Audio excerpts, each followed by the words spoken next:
acara Curhat Santai Sentuh. Curhat yuk. Nah, hari ini kita kedatangan tamu. Saya bersama dengan suami saya Jaliaman Sinaga. Kita kedatangan tamu Pak Ian, Ibu Ian dan Pak Pulo. Ya, mereka juga adalah pasangan suami istri yang banyak menolong pasangan-pasangan yang ada di sekitar tempat mereka. Nah, hari ini kita mau ngomong-ngomong soal keluarga. Ngomong-ngomong Bu, Ya. sudah nikah berapa tahun Pak Pulo sama Ibu? Berapa tahun tuh? 22. 22 tahun. Berarti sudah 23 tahun. Jalan 23 tahun. masuk ke 3 dekade ya, hampir. Jalan 3 dekade. Wow, termasuk lama loh, lumayan. 2 tahun lagi berarti silver wedding anniversary. Wah. 2 tahun lagi. Nah, menurut Bapak Ibu dengan memasuki usia pernikahan di atas 20 tahun dan melewati perjalanan kehidupan pernikahan, sebenarnya masalah apa sih yang paling krusial di dalam hubungan sebagai suami istri? Saya coba tanya ya Bu, Uh, kalau saya review gitu Bu ya, waktu kita berkenalan, Iya. waktu kita lagi seneng-senengan gitu ya, Maksudnya waktu pacaran? ya, kok kayaknya nyambung terus ya Oh, gitu. Terus kenapa sesudah masuk dalam pernikahan, Iya, iya. berjalan waktu, kok suka ada stuck? Iya. Gitu. Itu yang saya rasa banyak pasangan-pasangan yang mungkin merasakan itu gitu. Iya, banyak pasangan Itu, yang dihadapi Bapak Ibu juga iya. curhatnya kayak begitu ya. Iya. Jadi kayaknya tuh lagi pacaran, Cok. sesudah menikah, Nikah, Cok. cek. encok lagi, cek dan encok ya. Kebanyakan cek jadi encok gitu ya. Jadi lagi pacaran nyambung. Iya. Sesudah menikah tulalit nyambung. Tulalit ya. Tulalit. Pacaran kedip mata, oh ya saya mengerti, aku mau kamu gitu ya. Tapi sudah menikah, udah kedip-kedip sampai berkali. Nggak ditransfer ya Bu ya. Udah kedipnya berkali-kali tapi. Gimana itu Pak Jalion? Soalnya memang pergaulan pranikah dengan pasca nikah itu ada bedanya. Kalau pranikah itu kan umumnya kita baru mengenal sebagian yang bagus-bagus, ya, yang baik-baik semua, dan kita juga belum menceritakan keseluruhan keberadaan kita. Dan kita juga ketika mau ketemu aja, contoh yang praktis, pasti kita mau yang cakep ya, kalau yang suami yang pria ya kita usahakanlah pakaian yang rapi, ketemu orang yang kita cintai. Jadi ketemu itu aja sudah bisa, aduh senang banget ya. Beda ketika pasca nikah. Kalau pasca nikah kan kita sudah hidup bareng. Karena hidup bareng, ya itu kita ketemu, dia belum mandi, sesudah mandi, ketika dia marah, ketika dia mungkin ada ekspresi yang tidak suka, itu kelihatan. Yang belum dulu waktu pernikah kelihatan. Nah, kalau itu disikapi tidak benar, misalkan ada satu masalah kan yang dia tidak suka, kemudian itu tidak diutarakan, terus itu menjadi satu seperti luka di hati. Apalagi misalkan umumnya kan kalau kita menikah ada kerinduan-kerinduan. Pasti kan Pak Pulo dulu sama Ibu juga pasti ada kerinduan. Tapi ketika kerinduan itu tidak ditemukan dalam diri pasangan kita, itu namanya kerinduan tidak kita temukan, ya pasti ada rasa apa ya? Gimana menurut Ibu? Ada rasanya gimana? Pasti kok gini itu masih nggak apa-apa loh sebenarnya. Tapi kalau sampai ke dalam itu berarti kecewa Bu. Nah, karena kita kecewa, akhirnya kita udah males ngomong lagi.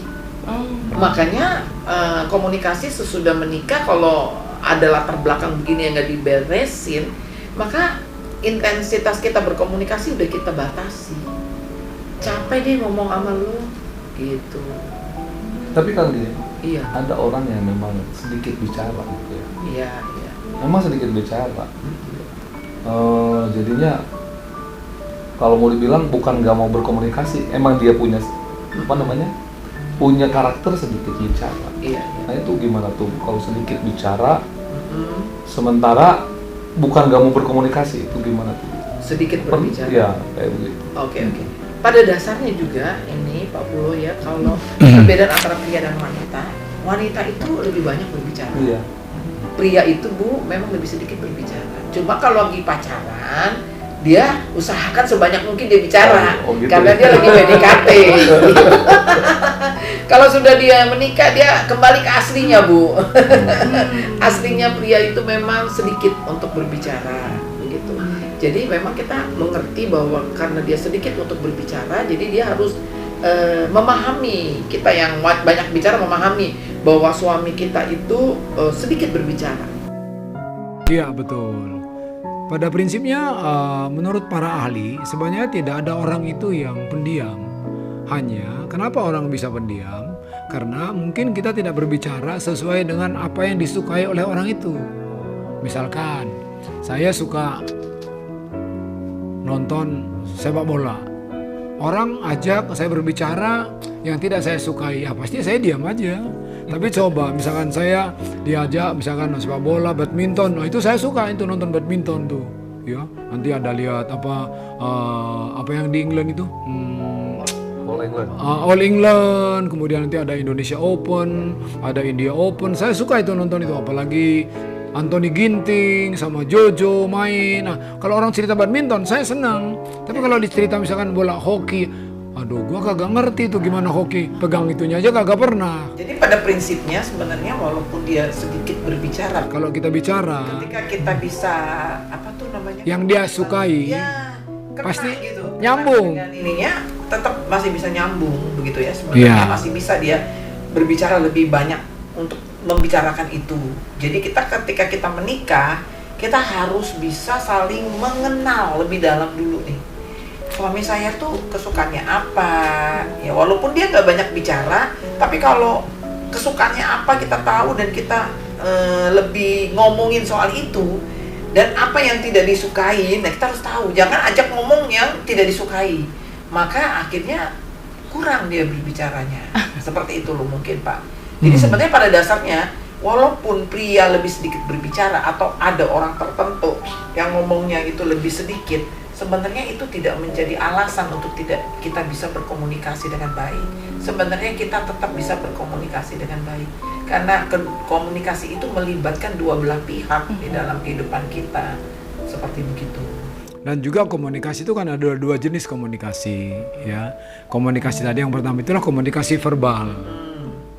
Ngomong. Yang kita bicara, tapi ada komunikasi non verbal. Nah itu yang kedip-kedip mata. Itu tadi yang kedip-kedip mata tadi. Itu termasuk komunikasi non verbal, ya. Jadi ketika kita itu namanya body language, ya. Jadi sama seperti waktu kita pacaran kan, kita ketemu mata, bertemu mata aja rasanya sudah aduh, rasanya senang banget sampai curi-curi pandang. Tapi kadang-kadang kalau sudah banyak yang terluka begitu, istrinya lihat-lihat, malah suaminya lihat, apa lu lihat-lihat? Minta duit lagi. Waduh. Jadi komunikasi itu sangat dipengaruhi oleh emosi juga Pak. Jadi apa yang ada di dalam hati dia. Kalau emosinya lagi penuh dengan kemarahan, ya komunikasinya juga jadi pengaruh begitu. Tapi kalau hatinya itu plong, hatinya itu baik, pasti kan komunikasinya juga baik begitu. Pengaruh sangat pengaruh kalau saya. Nah mungkin di dalam pernikahan bisa terjadi pasangan tersebut tidak memelihara hubungan yang baik ya. Jadi ada kecewa, ada sakit hati, ada kekecewaan, tapi tetap disimpan. Ya, gue kecewa nih sebenarnya sama lo. Karena gue dulu berharap gue nikah tuh dapat 10 poin dari lo. Tapi sekarang ternyata cuma 1 poin aja. Yang 9-nya itu bayang-bayang. Ya, menanti terus begitu. Itu tadi ya. Belum menjadi satu kenyataan. Sehingga akhirnya hati yang penuh kecewa itu mempengaruhi komunikasi. Sehingga akhirnya komunikasinya juga jadi nggak intens dan akhirnya kurang membangun. Mungkin itu juga seperti itu bisa jadi komunikasinya. Jadi karena itu bagaimana supaya komunikasi bisa tetap lancar, walaupun kita sudah nikah bertahun-tahun, kita mengusahakan, namanya dalam perjalanan hidup pernikahan kita itu kan pasti pasangan kita tidak semua selalu menyenangkan. Ada hal-hal yang tertentu justru sikapnya menjengkelkan. Karena apa? Karena ini satu hal yang kadang-kadang kami pun dulu berdua tidak mengerti hal ini di awal pernikahan kami. Ternyata kalau kita siap mencintai, harus siap terluka. Karena terluka adalah bagian dari cinta. Tapi belum titik di sini. Oh ya. Masih ada lanjutnya. Siap mencintai, siap terluka, siap mengampuni, dan siap jatuh cinta lagi kepada orang yang sama. Jangan berbeda, Bu. Bahaya. Nggak boleh juga. Nah, itu yang perlu kita jaga, ya. Jadi, walaupun kita kecewa, kita belajar terus untuk melepaskan pengampunan. Sebab kalau kita tidak melepaskan pengampunan, itu kita seperti orang terbelenggu. Coba, Bapak Ibu terbelenggu gitu. Ya, orang terbelenggu namanya terbelenggu, nggak bebas. Orang nggak bebas, nanti dia nyanyi, wahai burung dalam sangkar. Nanti dia nyanyi, nyanyi seperti burung. Dia kan sebenarnya mau terbang bebas. Jadi harus kita belajar melepaskan pengampunan. Dan orang yang melepaskan pengampunan itu adalah orang justru pemenang. Kenapa? Ada orang yang mengecewakan dia. Ada orang yang mengecewakan hati ibu. Tapi ibu berkata, Bapak berkata, saya tidak mau terbelenggu. Tapi saya mau melepaskan pengampunan untuk orang itu. Saya justru berkatin dia. Oh, justru Bapak sama Ibu adalah pemenang. Ini kan dalam proses pengampunan tuh kan gak mudah, Pak. Iya, Ya. iya. Namanya juga belajar mengampuni. Kadang-kadang kita dirugikan ya. Betul, dirugikan. Apalagi masalah fulus kadang-kadang dirugikan. Nah, saat kita belum siap mengampuni, Pak, Iya, itu kan pasti proses. komunikasinya udah nggak ada tuh. Kadang-kadang putus. Iya. Nah, itu apa yang harus kita lakukan? Kita udah nggak ada komunikasi. Terus kita juga sebetulnya kesel. Iya. Tapi sebetulnya juga mau beres, kan kayak begitu ya. Mau beres tapi apakah perlu apa tuh? Yang ketiga, Itu boleh nggak? boleh. Untuk Tapi kalau boleh saya jawab ya Pak, Ya. pertama ketika kita sudah mengalami hal yang buntu begitu, ya pertama intensitas kita dipertambah untuk hubungan ke atas. itu pihak ketiga itu artinya ke atas juga ya. Enggak, nanti lain lagi. Pihak ketiga tuh yang utama, bukan yang ketiga. Belum pihak ketiga nih. Baru yang utama itulah kepada Tuhan. Doa. Kita ngomong dulu, karena yang bisa mengubah seseorang itu adalah Tuhan. Saya nggak bisa mengubah orang yang saya lagi nggak ada hubungan baik nih, ya. Kita malah cenderung kalau kita lagi kesal sama orang itu, kita membuat hal-hal yang negatif tentang orang itu. Sehingga tambah ketika kita membuat hal yang negatif dan menyebarkan info-info negatif, justru itu makin memperenggang hubungan kita tuh. Tapi kalau kita ngomong ke atas, kita ngomong sama Tuhan dan belajar untuk memikirkan yang baik di dalam diri orang tersebut, itu kita lebih cenderung mau berinisiasi untuk memulihkan hubungan. Tapi problemnya gini, Bu. Kita udah ke Tuhan tuh ya. Datang ke Tuhan. Kan biasanya kita pengen cepet jawaban. Iya. Sementara kalau ke Instan. Tuhan kayaknya kok lama gitu ya jawabannya, Bu. Itu gimana tuh, Bu? Semakin mumet kan kayak gitu ya, Bu ya. Gimana tuh? Ada hal yang perlu kita ingat, ada dua hal selalu. Ada bagian Tuhan, ada bagian kita. Iya. Ya. Bagian Tuhan itu nanti memulihkan, tapi ada bagian kita juga. Ketika kita mengalami satu stuck untuk berkomunikasi dengan siapapun, ketika kita mengawali dengan membangun hubungan dengan Tuhan, sebenarnya itu self healing untuk kita dulu. Self healing untuk kita dulu. Mungkin ada kata-kata dia yang gak baik, ada hal yang gak baik dalam diri dia, kita minta Tuhan pulihkan saya terlebih dahulu, seperti itu. Ketika saya sudah mengalami pemulihan dengan itu bagian kita, dipulihkan itu Tuhan yang menyembuhkan itu. Kita minta, itu bagian Tuhan akan menyembuhkan kita. Tuhan, saya sakit dengan kata-kata dia. Saya kesal dengan cara-cara dia, gitu, yang membuat kita konflik nih. Tapi saya tahu Tuhan, kami nggak boleh punya musuh. Saya harus pulihkan saya Tuhan. Nah, ketika kita minta itu, Tuhan bisa pulihkan kita. Nah, setelah kita sudah pulih, maka kita tetap intensitas kita untuk membangun komunikasi ke atas tuh semakin banyak. Tuhan bukalah jalan supaya saya bisa kembali berhubungan baik dengan orang tersebut. Pak, orang ini adalah orang yang terdekat dengan saya. Orang ini adalah misalnya saudara atau siapapun. Karena biasanya kita konflik dengan orang terdekat. Iya kan nggak mungkin kita konflik dengan orang yang jauh kan. Tuhan berilah kesempatan. Nah kita udah doa dulu sama Tuhan. Ketika kita doa sama Tuhan, maka kita ada bagian kita nih. Saya mau melangkah. Misalnya mau main WA kayak, iya toh. Tapi kadang-kadang keberaniannya kurang tuh. Ya itu minta dari Tuhan.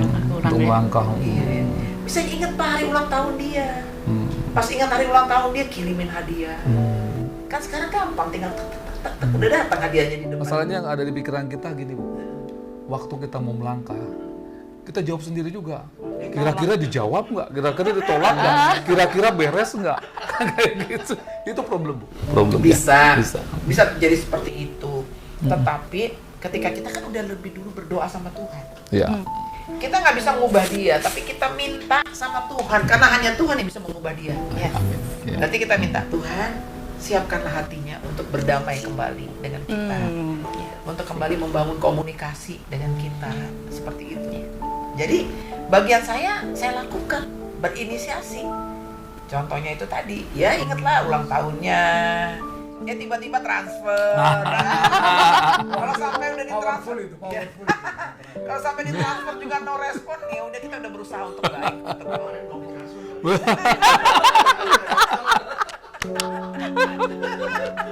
Jadi satu hal, kalau kita misalkan lagi merasa dirugikan gitu, kita pun merasa tidak mampu, kita jangan sekali-kali keluar dari mulut bibir kita, saya tidak bisa mengampuni, saya tidak mau, orang itu terlalu jahat. Itu jangan.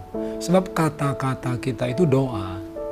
Jadi kalau kita sudah ngomong gitu, ya kita sudah tidak bisa mengampuni. Tapi kalau kita misalkan belum mampu, kita doa, kita bawa sama Tuhan. Tuhan, Engkau kan janji Tuhan, mintalah, maka akan kuberi. Ya makanya kita pegang itu janji Tuhan kan. Tuhan aku minta, aku rasanya belum kuat ya Tuhan, belum bisa mengampuni orang itu. Saya terlalu sakit, dirugikan. Tapi aku berdoa, Tuhan berikan kemampuan bagi saya. Kalau itu doa kita, saya percaya. Mungkin hari itu belum bisa, tapi one day pasti bisa. Karena itu Tuhan kan janji, minta lah, kita minta dong. Ya Dan kan? satu hal lagi yang perlu kita lakukan, ya, Pak. Kalau kita ingin melakukan komunikasi kembali dengan orang yang sudah putus komunikasi sama kita, jangan tergoda untuk memikirkan yang jelek tentang dia. Oh iya. Ketika Betul. kita mulai berpikir lagi yang jelek tentang dia, ya kita akan jatuh kepada menuntut kan. Kalau yang mestinya dia tuh harusnya begini tuh, mestinya dia begini dong, mestinya begini, jangan. Kalau kita tuh mulai ngomong mestinya tuh masa kita yang ngatur dia lagi. Tapi kita kembalikan ke kita sendiri dulu. Habis kita kembalikan ke kita sendiri, kita lihat kebaikannya dia. Oh iya, dia tuh sebenarnya udah baik loh. Ini gini dia pernah begini. Oh dia tuh sebenarnya begini. Dan yang paling penting dari semuanya itu, ingatlah bahwa dia adalah satu pribadi juga yang dikasihi Tuhan. Walaupun dia pernah mengecewakan kita, ya, dia adalah seorang pribadi yang dicintai Tuhan dan dirindukan oleh Tuhan. Untuk kalau dia salah jalan, Tuhan rindu dia tuh kembali kepada Tuhan. Jadi kita harus melihat dari kacamata kasihnya Tuhan di dalam hidupnya, sehingga kita akan lebih melihat, wah saya ini belum ada apa-apanya. Kalau saya diginiin sama dia, ya ternyata pengorbanan saya belum besar untuk bisa berkorban untuk hidupnya dia. Sehingga kalau kita lihat kebaikannya dia, apa yang baik dalam diri dia, dan juga ingat kasih Tuhan, saya percaya komunikasi yang sempat retak itu bisa dikembalikan dengan cepat. Yes, iya. Tapi kan kalau lagi pertama, walaupun itu suami istri Bu ya, ada kekakuan untuk memulai itu Bu, kan kayak gitu ya, karena tadi ada pikiran-pikiran itu ya. Walaupun kita mikirin tadi yang seperti Ibu bilang ya, mikirin yang baiknya dulu. Tapi kan ada kekakuan. Nah, dalam kekakuan itu kan itu ya. Dalam kekakuan itu kan nanti udahnya pura-pura dia kayak gitu ya. Pura-pura dia kan kayak gitu. Ada maksud baik-baikan kayak gitu ya. Tapi kalau niat kita udah, ya itu tadi niat kalau niat kita udah juga menghadirkan Tuhan. Saya Tulus, percaya, kita hati tulus ya. Tulus itu kan Ya jauh dari mulus ya. Jauh. Sedikit mirip membacanya, tapi janganlah kita jadi orang yang mau berbuat baik karena ada apanya, tetapi apa adanya. Jadi kita menerima kembali apa adanya. Toh ini juga yang Tuhan mau itu pemulihan. Ya. Itu isi hatinya Tuhan itu adalah pemulihan. Jadi kalau kita berbicara komunikasi yang berikan dengan siapapun, entah pasangan suami istri, orang tua dengan anak, mertua dengan menantu, atau dengan siapapun rekan kerja sekalipun, ya kita rindu yang break ini bisa relasi. Oh iya, tadi saya jadi teringat ketika tadi dikatakan ada kekakuan ya. Jadi ketika ada terjadi misalkan konflik gitu, kita memulai kadang-kadang seperti ada kekakuan. Kalau mengawal itu jangan misalkan cerita-cerita yang langsung berat. Misalkan yang ringan-ringan dulu.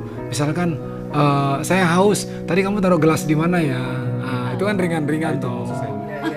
Jadi jangan langsung yang Itu kan suami istri Bu masalahnya. iya. Jangan langsung yang berat-berat. Misalkan mana tadi uang tadi? Saya kan sudah janji tadi 20 juta. Mana tadi? Kok belum transfer? Nah, itu kan masalah terlalu berat toh. Jadi coba yang ringan-ringan. Coba ya. ambil minumnya. Ya, coba ambil. Terus udah gitu ya tanya-tanya ataupun misalkan mungkin pasangan kita tahu dia minum jus pokat, kita bikin ya. Kamu kan senang jus pokat nih, sudah silakan. Nah, gitu kan. Jadi itu kan sentuhan dan juga terus sama ini. Keluar lagi Bu. Terus sama ini juga kita perlu mengetahui. Tadi mungkin sudah episode sebelumnya mungkin sudah disinggung ya, bahasa kasih pasangan kita. Kan bahasa kasih itu ada beberapa hal. Ada orang yang hadiah, ya. Ada orang yang dia kata-kata penguatan, apresiasi, misalnya, kamu cantik banget hari ini dengan model baju seperti ini, itu kata-kata penguatan. Ada acts of service, senang dilayani, ya. Ada orang yang quality time ajak ngobrol. Jadi dia apapun dikasih hadiah, kalau udah diajak ngobrol itu belum menyentuh. Tapi ada juga ini touching. Nah, ini pria banyak bahasa kasihnya touching, tapi tidak semua pria juga. Jadi bapak sama ibu harus tahu ya, Pak Polo itu bahasa kasihnya apa, ibu itu bahasa kasihnya apa, Bang Polo juga harus tahu.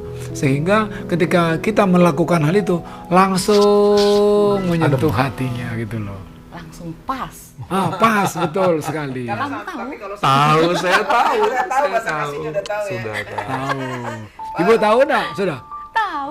Oh, bagus. Buat semua wanita bahasa kasihnya sama, jangan terlambat transfer. Itu tambahan tuh, udah termasuk dalam. Jadi ya senang sekali kita bisa berbicara hari ini tentang memang komunikasi itu cenderung retak, bisa terjadi retak komunikasi, putus komunikasi dengan siapapun. Tapi kita mesti ingat komunikasi itu sangat penting untuk membangun sebuah hubungan, sebuah relasi. Komunikasi itu sangat penting. Jadi jangan sampai komunikasi yang putus, komunikasi yang retak, komunikasi yang sudah mulai jauh, jangan dibiarkan gitu loh. Karena komunikasi itu bisa diilustrasikan seperti darah dalam tubuh kita. Maksudnya darah bagaimana? Coba kalau darah itu aja belum berhenti nih, sudah kental gitu loh, kental. Jadi dia tidak bisa lagi berjalan dengan normal, sehingga dia kesulitan untuk membawa oksigen ke seluruh bagian tubuh kita.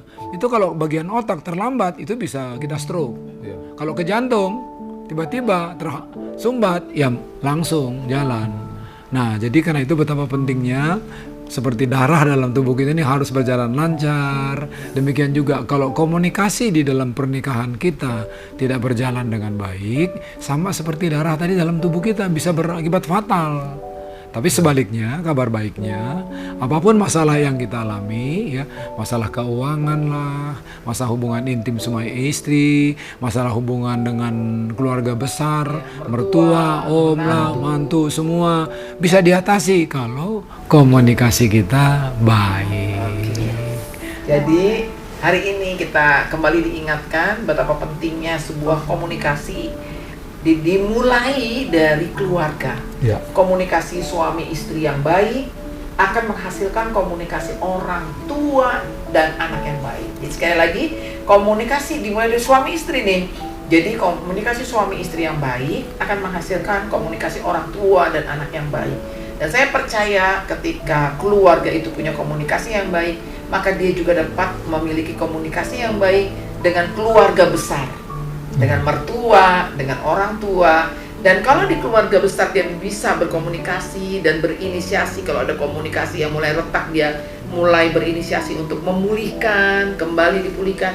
Maka ketika dia nanti ada di dunia kerja, dimanapun, apapun aktivitas dia, maka dia juga akan bisa memulihkan juga komunikasi yang mulai retak.